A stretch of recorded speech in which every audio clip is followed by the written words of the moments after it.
Shalom, selamat pagi dan salam sukacita Bapak Ibu, Saudara-saudari kekasih Kristus di mana saja berada.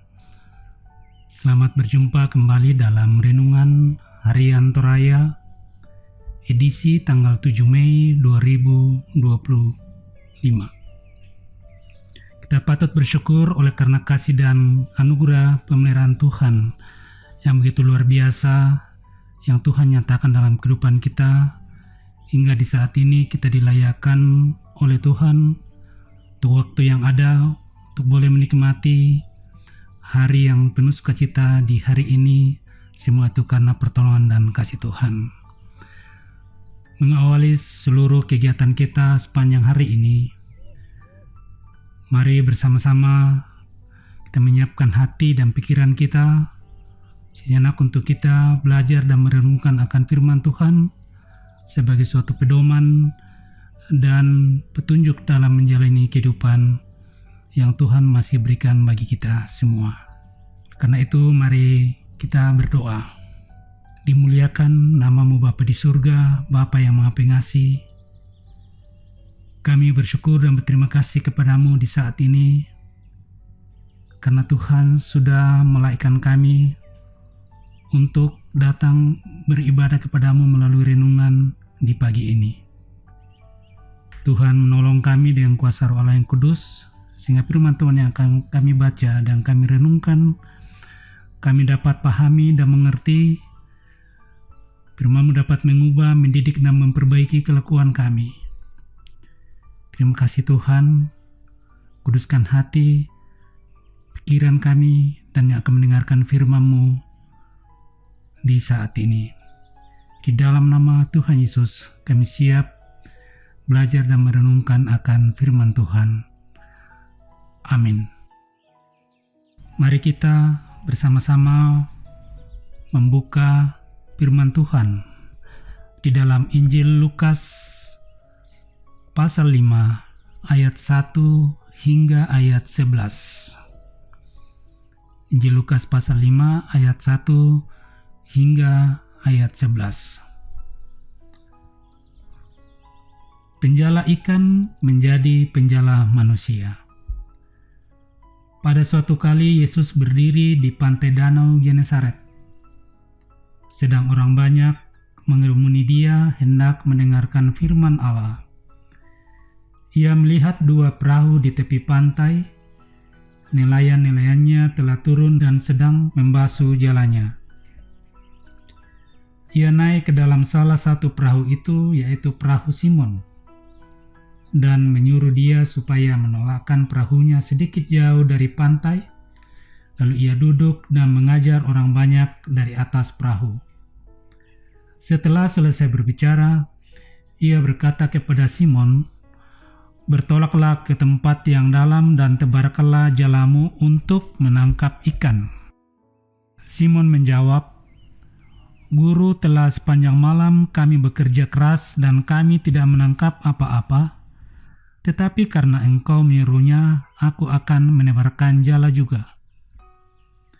Dan setelah mereka melakukannya, mereka menangkap sejumlah besar ikan, sehingga jala mereka mulai koyak. Lalu mereka memberi isyarat kepada teman-temannya di perahu yang lain, supaya mereka datang membantunya. Dan mereka itu datang, lalu mereka bersama-sama mengisi kedua perahu itu dengan ikan hingga hampir tenggelam. Ketika Simon Petrus melihat hal itu, ia pun tersungkur di depan Yesus dan berkata, "Tuhan, pergilah daripadaku, karena aku ini seorang berdosa." Sebab ia dan semua orang yang bersama-sama dengan dia takjub oleh karena banyaknya ikan yang mereka tangkap. Demikian juga Yakobus dan Yohanes, anak-anak Zebedeus yang menjadi teman Simon. Kata Yesus kepada Simon, "Jangan takut, mulai dari sekarang engkau akan menjala manusia." Dan sesudah mereka menghela perahu-perahunya ke darat, mereka pun meninggalkan segala sesuatu, lalu mengikut Yesus. Demikian jawab pembacaan firman Tuhan. Berbahagialah orang yang mendengarkan firman Tuhan, kemudian melakukan firman itu dalam kehidupannya hari lepas hari. Amin. Sebagai renungan kita pada pagi hari ini, saudara-saudaraku yang saya kasihi dalam Tuhan, saya akan beri judul Mengenal Kristus yang Bangkit. Mengenal Kristus yang bangkit. Dalam bahasa Toraya, Ung kanasai Kristus tu malimbangun. Ung kanasai Kristus tu malimbangun. Ada ungkapan klasik yang menyatakan, karena tak kenal, maka tak sayang. Ungkapan ini hendak menyatakan pentingnya pengenalan.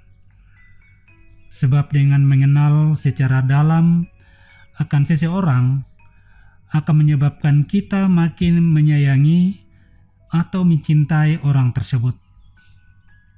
Peristiwa perjumpaan Yesus dengan Simon Petrus dan rekan-rekannya setidaknya menunjukkan bagaimana pentingnya pengenalan Yesus yang bangkit itu bagi murid-murid pada masa itu.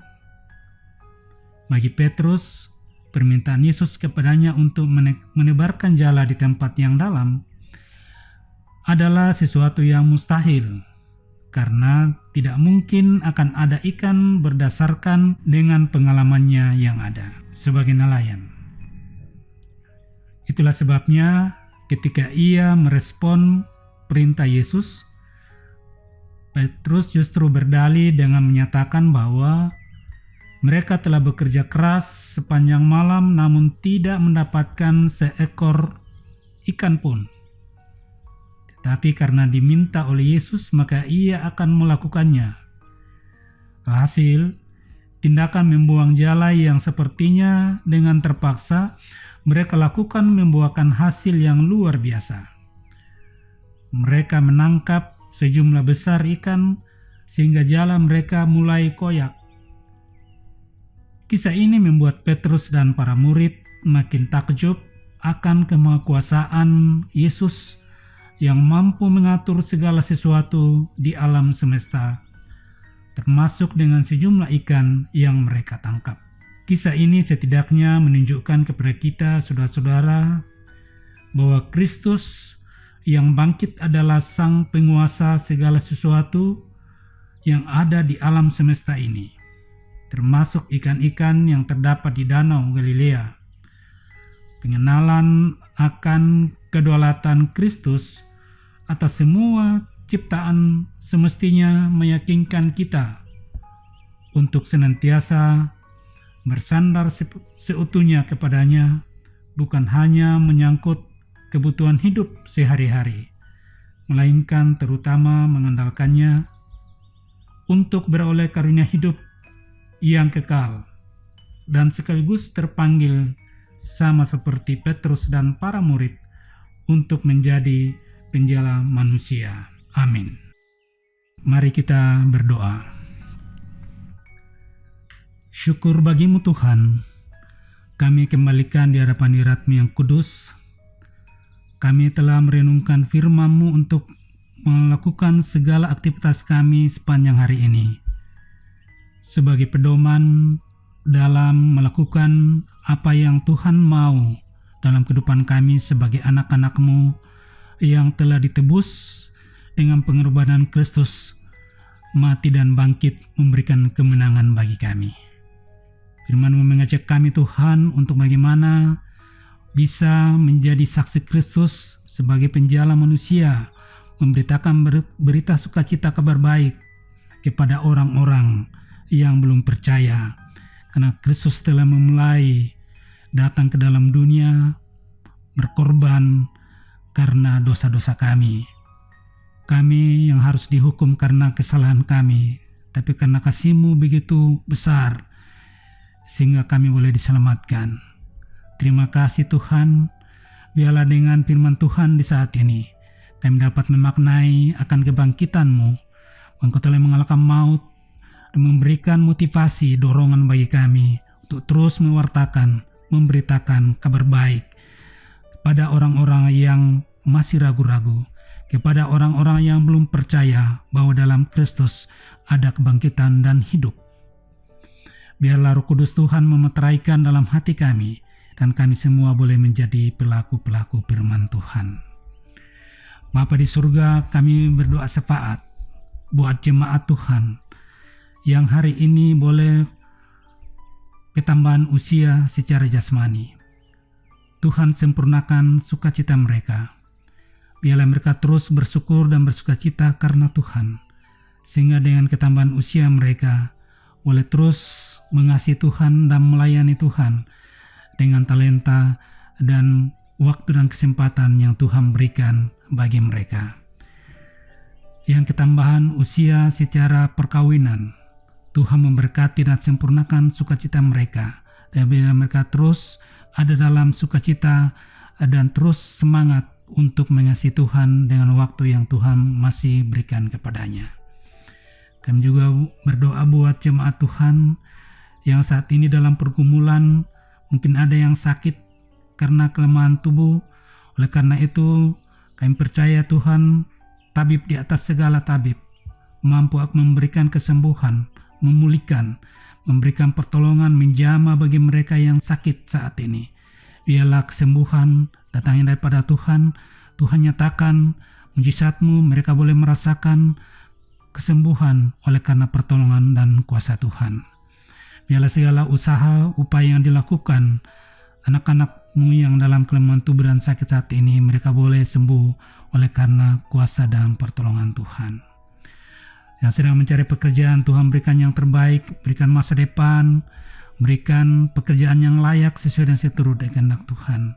Yang dalam pertumbuhan, baik pertumbuhan jasmani pun pertumbuhan rohani, biarlah mereka terus bertumbuh dan dewasa dalam Tuhan untuk menjadi saluran berkat-Mu bagi orang lain.